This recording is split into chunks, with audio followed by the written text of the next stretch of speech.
Dokter cantik kesayangan Tuan Muda. Episode 35.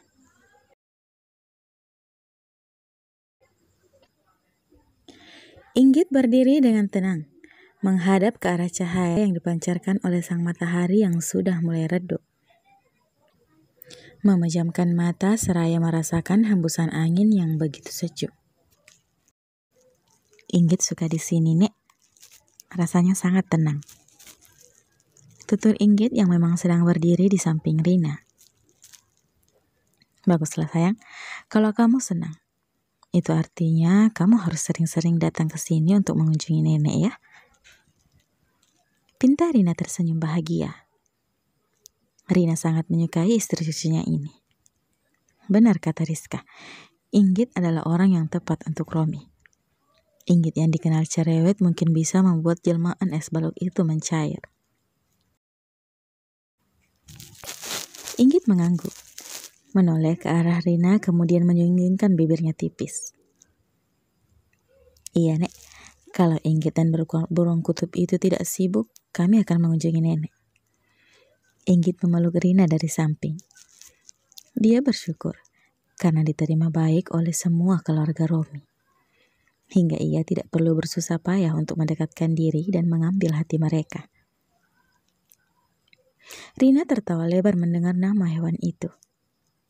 Anak pintar. Benar, dia memang tak ubah bak beruang kutub. Puji Rina, sekaligus membenarkan ucapan Inggit kemudian keduanya tertawa. Inggit kemudian bertanya pasal kakeknya Romi yang memang sudah wafat lebih dulu. Hingga di desa itu nenek Romi hanya tinggal bersama dengan pelayannya. Sebab kedua anaknya termasuk Rizka, mereka tinggal di kota yang berbeda dan hanya sesekali berkunjung dikarenakan kesibukan mereka. Rizka telah berulang kali meminta Rina untuk tinggal bersamanya di kota. Namun wanita tua itu menolak. Rina lebih suka berada di desa sebab banyak kenangan yang telah terukir di sana. Kenangan bersama dengan suaminya maupun kenangan masa kecil anak-anaknya. Rina yang sadar jika ada seseorang yang berjalan mendekat ke arahnya, menghentikan tawanya. Kemudian ia pamit karena di sana sudah ada pelayan setianya, beserta Romi yang kini sudah terlihat rapi kembali. Rina harus kembali ke villa untuk memulai ritual mandinya, mengingat hari sudah mulai beranjak petang. Awas kau, kalau membuat cucu menantuku bersedih. Ancam Rina ketika sudah berada di dekat Romi. Lalu menepuk kuat bahu kekar itu sebelum melangkah menjauh. Inggit menoleh ke belakang melihat Romi. Mereka bersitatap sebentar, sebelum kemudian Inggit memutar kepalanya kembali.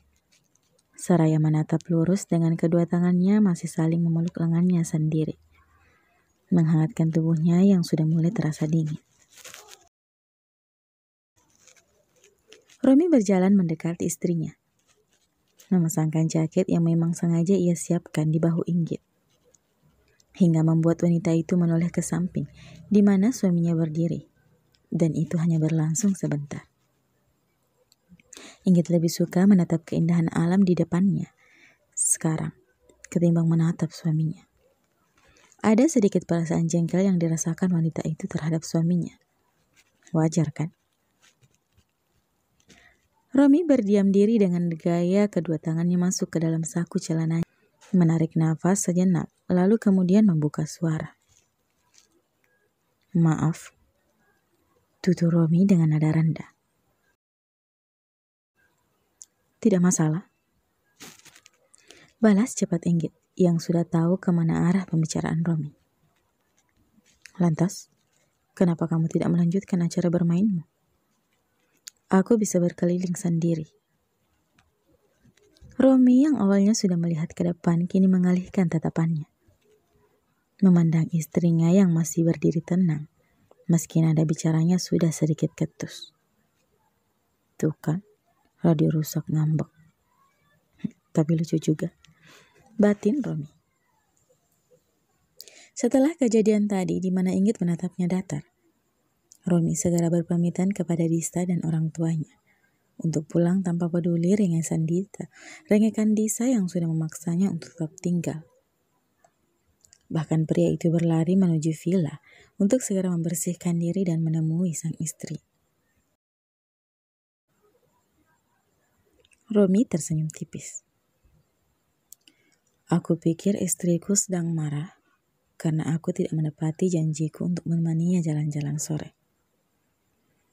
Ucapan Romi membuat Inggit menoleh ke samping, di mana manik coklat mereka saling bertemu kembali untuk sesaat.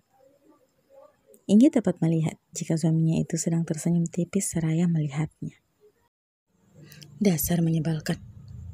Hampir saja aku menyumpahimu menjadi beruang kutub benaran jika kamu tidak datang ke sini. Tunggu. Pakiknya dalam hati. Apa tadi katanya? Istriku? Suamiku yang menyebalkan, aku memang sedang marah padamu. Ucap Inggit, tapi tentu hanya dalam hati. Baguslah kalau kau tahu diri, Pak Suami.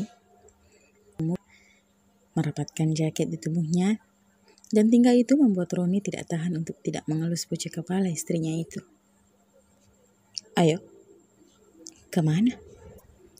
Katanya mau jalan-jalan. Ayo, ajaknya kembali. Kemana? Bergerak. Banyak tanya. Dengan tidak sabar meraih tangan istrinya. Ini kali kedua tangan mereka bersentuhan setelah hari di mana Inggit mencium tangannya di hari pernikahan mereka.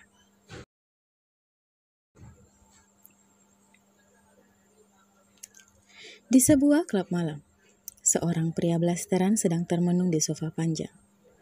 Musik yang berdentum kuat dan lampu yang berubah-ubah warna tidak membuat pria tersebut bergeming. Dia masih tetap pada posisinya, duduk bersandar dengan lesu, dan kakinya ia biarkan lurus di bawah meja. Beberapa botol telah berdiri di depannya, namun ia sama sekali tidak ada gairah untuk menyentuhnya. Pria itu adalah Ethan. Usai ke rumah Kimi tadi, pria itu memilih pulang ke rumahnya. Bukannya tenang, lelaki itu malah tambah emosi dan frustasi.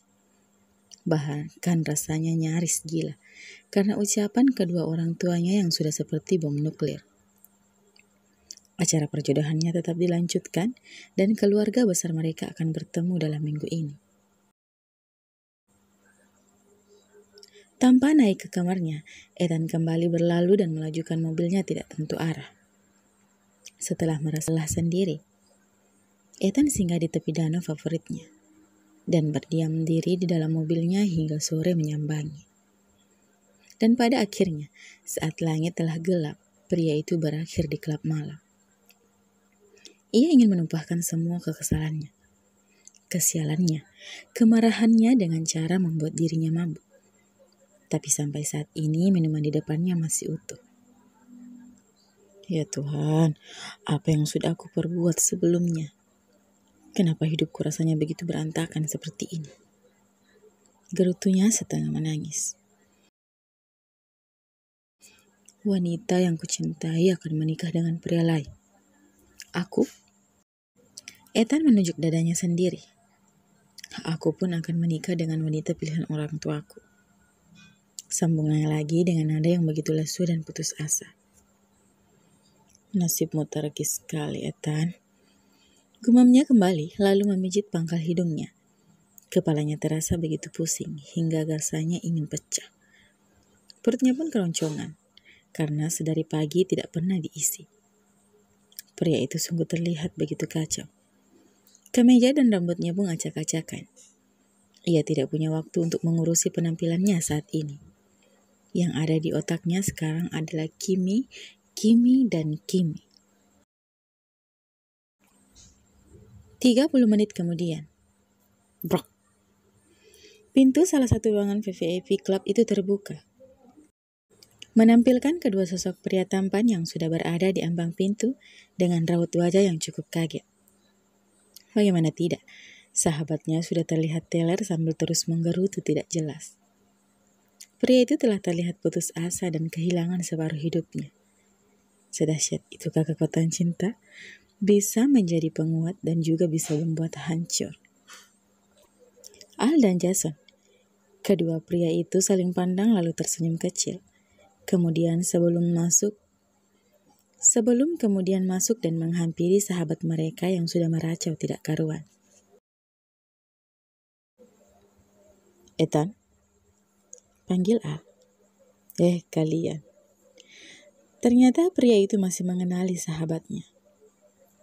"Kebetulan kalian datang. Ada sesuatu yang ingin aku katakan. Aku butuh bantuan kalian," ucapnya dengan sedikit tidak jelas. Al dan Jason duduk mengambil tempat di sisi kanan Ethan.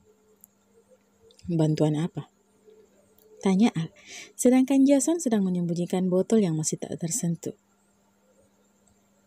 "Kalian harus membantuku menggagalkan pernikahan Kim," ucapnya tegas meski sedikit terbata, membuat Al dan Jason mengulum bibirnya.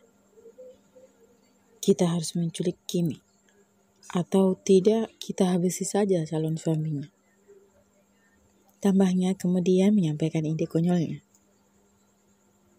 "Apa kamu yakin?" tanya Jason diselingi dengan kegatengannya. "Ya, aku yakin. Aku tidak ingin Kimiku dimiliki pria lain. Kimi milikku, hanya milikku," ucap pria itu tegas, diakhiri dengan suara tangisan yang membuat Al dan Jason tertawa terbahak-bahak. Sahabatnya itu benar mengeluarkan air mata, bukan hanya sekedar mengatakan saja. Baiklah, tenanglah. Aku akan menculik calon suami Kimi," jawab Al menepuk bahu Ethan berulang kali. Hal itu membuat Ethan langsung menoleh ke arahnya. "Memang kamu tahu calon suaminya Kimi?" tanya Ethan. "Tidak," jawab Al seraya menggeleng, membuat pria di sampingnya itu langsung melepaskan tangisannya yang begitu kencang, hingga mengundang gelak tawa yang begitu kencang dari kedua sahabatnya. "Kalian keterlaluan. Kalian tersenyum di atas penderitaanku. Dasar sahabat nggak ada akhlak."